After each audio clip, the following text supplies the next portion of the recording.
तो बेटे आज का जो टॉपिक है अपना कॉमन पोटेंशियल का टॉपिक है। कैपेसिटर के बारे में हम लोगों ने पढ़ा था लास्ट लेक्चर के अंदर, energy stored by the capacitor पढ़ा था हमने। आज हम कॉमन पोटेंशियल के बारे में पढ़ेंगे। कॉमन पोटेंशियल होता क्या है, मैं एक सिंपली बात आपको बताया था बेटा। देखो मेरी बात को समझना आप लोग। मान लिया अपने पास ये दो कैपेसिटर है, एक कैपेसिटर ये है और एक कैपेसिटर मान लिया अपने पास ये है। ये दो कैपेसिटर है, दोनों का पोटेंशियल अलग अलग है, दोनों का कैपेसिटेंस भी अलग अलग है। इसका कैपेसिटेंस मान लिया हमने C1 मान लिया, इसका कैपेसिटेंस मान लिया C2 मान लिया, इसका पोटेंशियल मान लिया V1 मान लिया, इसका पोटेंशियल V2 एज्यूम कर लिया। अगर हम इन दोनों को एक वायर से कनेक्ट कर देते हैं, वायर से कनेक्ट कर देते हैं, तो ये दोनों के दोनों कैपेसिटर क्या करेंगे, ये चार्ज को फ्लो करवाएं, चार्ज को ट्रांसफर करवा देंगे। मतलब हो सकता है एक के पास चार्ज ज़्यादा हो, एक के पास हो सकता है चार्ज कम हो। जैसे आप इन दोनों कनेक्ट करोगे तो इन दोनों के बीच में चार्ज का फ्लो होगा from higher potential to lower potential. मतलब जहाँ पर ज़्यादा पोटेंशियल है वहाँ से चार्ज कम पोटेंशियल की तरफ फ्लो कर जाएगा। और हमें पता जो V इजिकल टू होता है वो क्या, अपने पास वो K/Q/R होता है। अगर चार्ज डिस्टर्ब होएगा, चार्ज फ्लो होएगा, कम या ज़्यादा होएगा तो V भी चेंज होएगा। तो हम ये देखेंगे कि कुछ टाइम के बाद जब इन दोनों के बीच में चार्ज का फ्लो होगा, when these two capacitors of different potential are connected by connecting wire, then charge will flow from higher potential to lower potential। Charge higher potential से लोअर पोटेंशियल फ्लो करेगा। कब तक? तब तक फ्लो करता रहेगा जब तक दोनों का पोटेंशियल बराबर ना हो जाए। ठीक है, तो मतलब कुछ टाइम के बाद ये कंडीशन आ जाएगी कि जो दोनों के दोनों जो कैपेसिटर है ना आपके, जब आपने इन दोनों कनेक्ट करा था वायर के साथ, तो दोनों का पोटेंशियल सेम हो जाएगा, कॉमन पोटेंशियल हो जाएगा। दोनों का पोटेंशियल सेम हो जाएगा, कॉमन पोटेंशियल। कैपेसिटेंस पे कोई फर्क नहीं पड़ता इस तरीके से, लेकिन पोटेंशियल में फर्क पड़ता है due to flow of charge. लेकिन हमें एक बात पता है, देखो ये कंडीशन क्या है, ये कंडीशन है अपने पास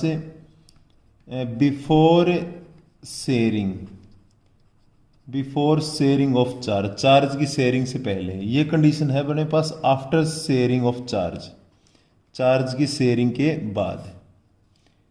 ठीक है, तो यहां पर आप मुझे बताओ जो टोटल जो चार्ज, इसके ऊपर मैंने एज्यूम कर लिया अपने पास इसका चार्ज Q1 था, इसका Q2 था, और हमें पता है Q इजिकल टू कितना होता है, CV होता है। तो आप मुझे बताओ टोटल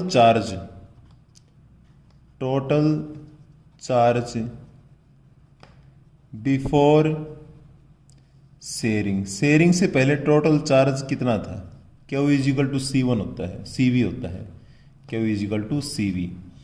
तो इसका चार्ज कितना होगा, C1 V1, इसका चार्ज कितना होगा, C2 V2। ठीक है बेटे, आफ्टर शेयरिंग टोटल चार्ज कितना होगा, शेयरिंग के बाद टोटल चार्ज आफ्टर शेयरिंग। तो शेयरिंग के बाद जो टोटल चार्ज बना वो अपने पास कितना आ गया, Q इजिकल टू, मतलब टोटल चार्ज इसका कितना होगा, C1V, दूसरा कितना अपने पास C2V इसका। तो टोटल चार्ज कितना अपने पास C1 plus C2 into V आ गया। ठीक है, ये इक्वेशन नंबर 1 है, ये इक्वेशन नंबर 2 है। तो बेटा law of conservation of charge, law of conservation of charge के हिसाब से नेट चार्ज बिफोर शेयरिंग और आफ्टर शेयरिंग सेम रहेगा। तो इसका मतलब C1 plus C2 into V is equal to क्या होगा, C1 V1 plus C2 V2। तो V इज इक्वल टू कितना आ गया, C1 V1 plus C2 V2 divide by C1 plus C2 आ गया। ये V क्या है, ये V ही तो कॉमन पोटेंशियल है जो हमने फाइंड आउट करना था, ये कॉमन पोटेंशियल हो गया। तो इस तरीके से हमने एक कॉमन पोटेंशियल की वैल्यू फाइंड आउट करी दो कैपेसिटर्स के बीच में कि जब आपके पास दो कैपेसिटर हैं अलग अलग पोटेंशियल के ऊपर हैं, तो अगर उनको आप वायर से कनेक्ट कर दो तो कुछ टाइम के बाद क्या होगा, उनके अंदर चार्ज की शेयरिंग हो जाएगी, और चार्ज की शेयरिंग की वजह से उनके बीच में क्या होगा, पोटेंशियल कुछ टाइम के बाद क्या होगा, सेम हो जाएगा। और वो जो सेम पोटेंशियल होगा उसे क्या बोल देंगे हम, कॉमन पोटेंशियल बोल देते हैं। ये जो मैंने यहाँ पे अरेंजमेंट करवाया है, एक बात ध्यान रखना, ये तब है जब हमने दोनों कैपेसिटर को कनेक्ट करा है एक दूसरे के पैरेलल में कनेक्ट करा है। ठीक है, पैरेलल में कनेक्ट करने पर ये कॉमन पोटेंशियल आएगा। लेकिन अगर मान ली सीरीज में हो, ये मैं यहाँ पे बता देता हूँ, अगर ये सीरीज में हो तो क्या होगा, जिस तरह दो कैपेसिटर हैं आपके पास, ये दोनों सीरीज में कनेक्ट कर दिए हमने, तो क्या होगा, इसमें क्या था, इसकी पॉजिटिव प्लेट, थोड़ा बड़ा बना देता हूं, इस तरीके से अपने पास ये दो कैपेसिटर है, ये प्लेट पॉजिटिव है, ये नेगेटिव है, ये प्लेट पॉजिटिव है, ये नेगेटिव है। मतलब सीरीज में क्या होता है कि एक कैपेसिटर की नेगेटिव प्लेट दूसरे की पॉजिटिव से कनेक्ट होगी। ठीक है, ये इसका कैपेसिटेंस C1 है, इसका कैपेसिटेंस C2 है, इसका पोटेंशियल V1 था, इसका पोटेंशियल V2 था। कुछ टाइम के बाद शेयरिंग होएगी तो दोनों पोटेंशियल कॉमन हो जाएगा। फिर जो एक कॉमन पोटेंशियल है ना V, ये होता है अपने पास C1 V1 minus C2 V2 divide by C1 plus C2 हो जाएगा, ये ध्यान रखना। फिर ये नेगेटिव हो जाएगा क्योंकि ये इसकी जो ये वाला जो कैपेसिटर है इसकी नेगेटिव, ये किसके साथ कनेक्ट है, पहले कैपेसिटर की नेगेटिव प्लेट के साथ कनेक्ट होगा तो पोटेंशियल नेगेटिव हो जाता है, जिसकी वजह से C1 V1 minus C2 V2 हो जाएगा। लेकिन ये अपने यूज में नहीं आता, कि अपने जितने भी कॉम्बिनेशन होते हैं अपने डोमेस्टिक सर्किट के अंदर, जितने भी कॉम्बिनेशन होते हैं वो पैरेलल कॉम्बिनेशन होते हैं, इसलिए हम इसी को यूज करते हैं। न्यूमेरिकल्स में भी हम यही कॉन्सेप्ट यूज करेंगे। सीरीज का बहुत ही रेयर कोई क्वेश्चन होता है तो पैरेलल वाला ही यूज करना है। इसमें थोड़ा ध्यान रखना, कॉमन पोटेंशियल है किसके इक्वल, ये क्या अपने पास C1 V1 plus C2 V2। C1 V1 क्या था, टोटल चार्ज, ये इस कैपेसिटर का टोटल चार्ज, C2 V2 क्या है, दूसरे कैपेसिटर का टोटल चार्ज। तो मतलब ये तो क्या होगा, टोटल चार्ज होगा, total charge divide by C1 plus C2, इन दोनों का सम, ये क्या होगा, टोटल कैपेसिटी या टोटल कैपेसिटेंस। तो कॉमन पोटेंशियल के बारे में एक छोटी बात ध्यान रखना, किसके इक्वल होगा, नेट चार्ज मतलब total charge of the circuit divide by total capacitance of the circuit होगा। मतलब total charge by total capacity होता है कॉमन पोटेंशियल। पैरेलल कॉम्बिनेशन के अंदर सीरीज का फॉर्मूला ये है, लेकिन इसको हम यूज बहुत ही रेयरली कहीं करेंगे, इसी को हम ज़्यादा यूज करेंगे। तो बेटा ये तो कॉमन पोटेंशियल हो गया।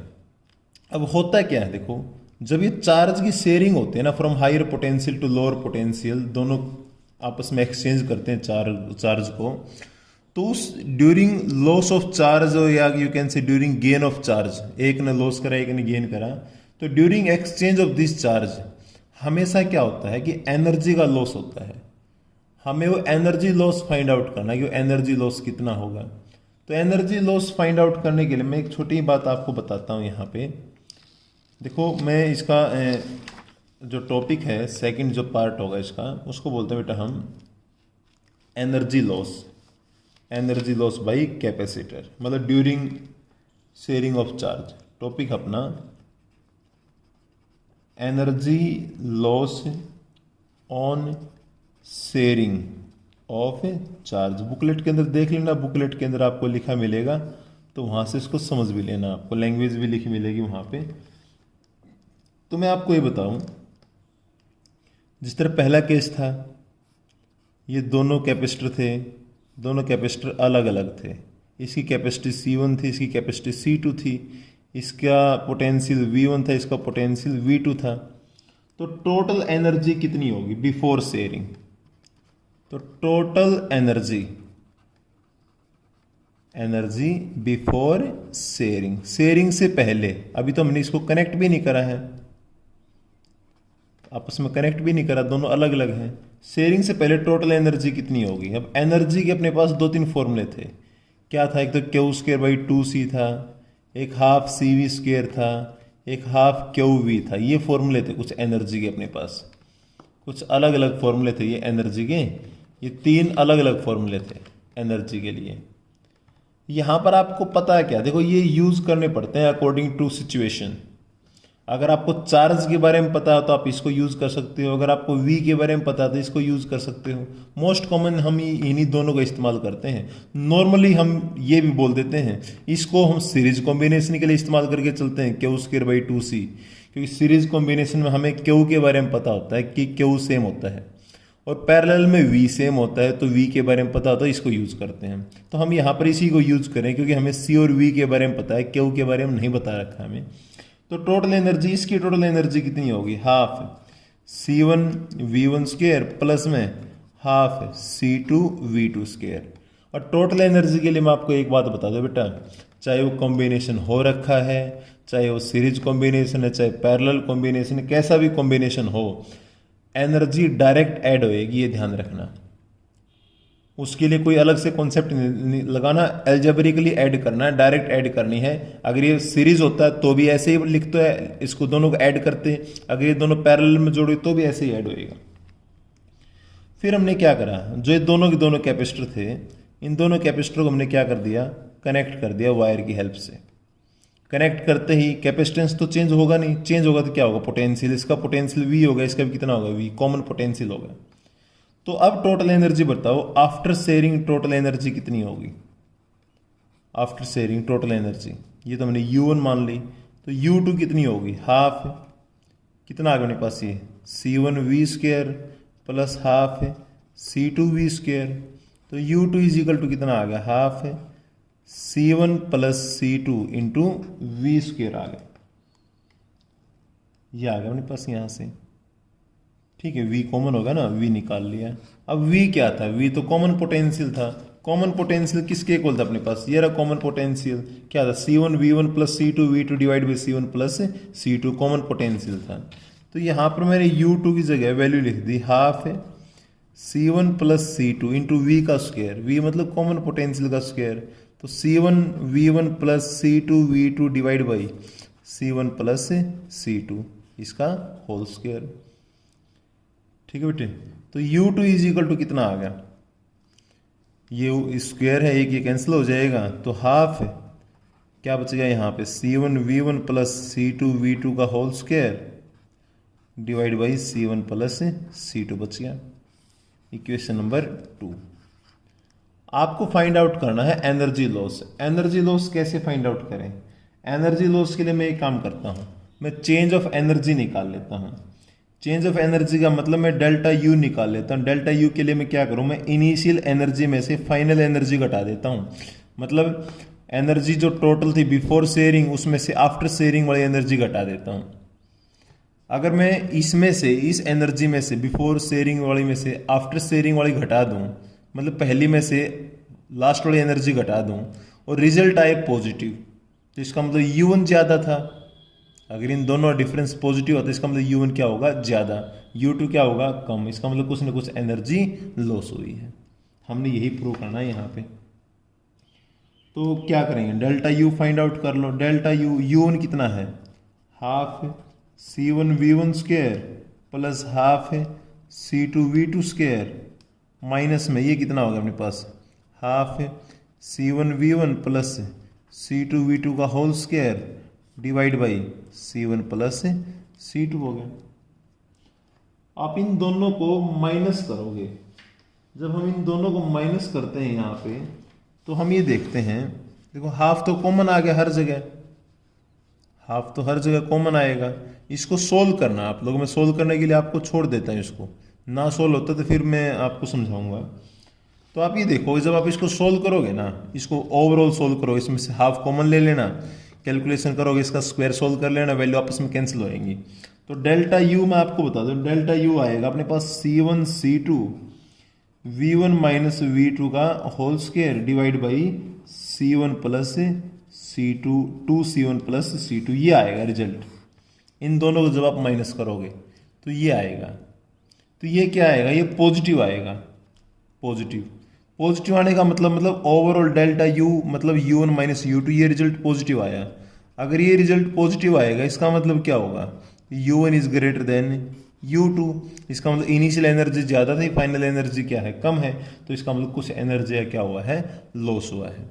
और उस लॉस ऑफ एनर्जी अब पता कैसे लगेगा, आप उन कैपेसिटर्स को टच करके देखना, बिफोर शेयरिंग तो उसको टच करना, आफ्टर शेयरिंग उसको टच करना। आप ये देखोगे उनको वायर में कनेक्ट करने के बाद जब आफ्टर शेयरिंग उसको चेक करोगे तो थोड़े गर्म मिलेंगे आपको, कुछ हीट का लॉस होगा, कुछ एनर्जी का लॉस होगा in the form of heat.